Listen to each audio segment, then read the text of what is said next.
The XJS is a big car. This dwarfs it. It's the Maybach Exelero. It's worth $8 million. The man behind the wheel is one of Mercedes' great ambassadors, our own Mick Doohan.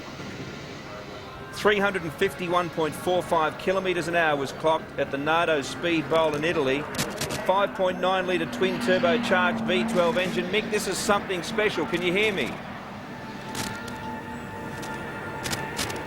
Mick Doohan, can you hear us? We're trying to get in touch with Mick behind the wheel of this Maybach. Can you hear us, Mick?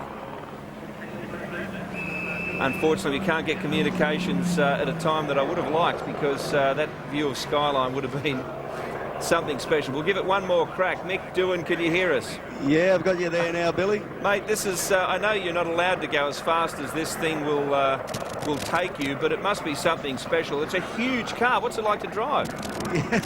It's quite intimidating, really. It's a big old thing. A beautifully made prototype car, you know, nothing less than what you'd expect for these guys. But I got plenty of power as well. You can probably hear it coming through. But the thing is also quite quick for 2.5 ton. We're well over 200k now. Goes to 100k in 4.4 seconds, I believe. Have you tested that out yet? Yeah, you can definitely feel that. I haven't been around here for some time. I tell you what, I don't know whether I'd like to be racing here. Mick, 515 kilowatts of power, 1,020 newton meters of torque. I mean, they're just mind-blowing figures for the person who might want to go out and buy himself a WRX or an HSV Commodore or an XR8. I mean, it's extraordinary. Yeah, it's, you know, especially for a big limo like this, it's phenomenal figures. But you know, that's the way these guys make cars. Everything's. Just to give some sort of comparison, Mick, this is a similar engine, is it not, to what's in the E55, or is it something a bit more? This is probably not far removed from the 65 engines. It's similar as what's in the standard Maybach. It's been beefed up a little bit and got a lot more horsepower, but quite a strong engine, 1,000 newton meters of torque, as you said. It's a phenomenal car. So. And of course, in just a few days, you'll be heading down to Phillip Island, where you'll be concentrating on helping us out in the Australian Motorcycle Grand Prix, so it's a busy week for you. Absolutely, I'm looking forward to getting down there. It should be a lot of fun. You know, hopefully the weather's a little bit better than it is here, but I'd imagine I'll have to bring my coat down there as well. Yeah, I was going to say, mate, I'll tell you what, I saw you walking down pit lane last night in a pair of shorts. I did leave Queensland a few hours before that.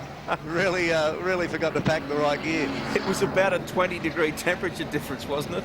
Well, at least, I think. Well, this thing is nearly 6 metres long, and as you say, 2.5 tonnes. I guess you feel that weight in spite of the power that's available there. It must be quite different to anything else you've been behind the wheel of. Well, absolutely. It's built for tyre testing in big proving grounds, so you know, it's not really built for circuit racing like this. But nevertheless, the thing is getting around quite good. You can definitely feel the weight, and as I say, it's got to keep away from these marshals here, sweeping the track. But no, it's a nice car actually. It's not that far away. It's a proper built car. It's not just a prototype that they thought they'd go and test tyres with. Yeah, as you say, it's road legal, even though it's not registered, of course, here. One of a kind, $8 million. Thanks for your time, Mick. Of course, we'll catch up in a few days at Phillip Island. This car will be on display at the Australian International Motor Show in Sydney, and among many other prototypes and new models, of course. We're going to have a look at the BF Falcon, in fact, a little later on today. Dick Johnson's going to take that for a spin around Mount Panorama. Just one of the amazing sights you'll see here this afternoon as we build up to the great race. We will take a break, and when we come back, we won't take a break. We're going to rejoin Lee and Neil a little sooner than I expected. They're in the tech centre right now.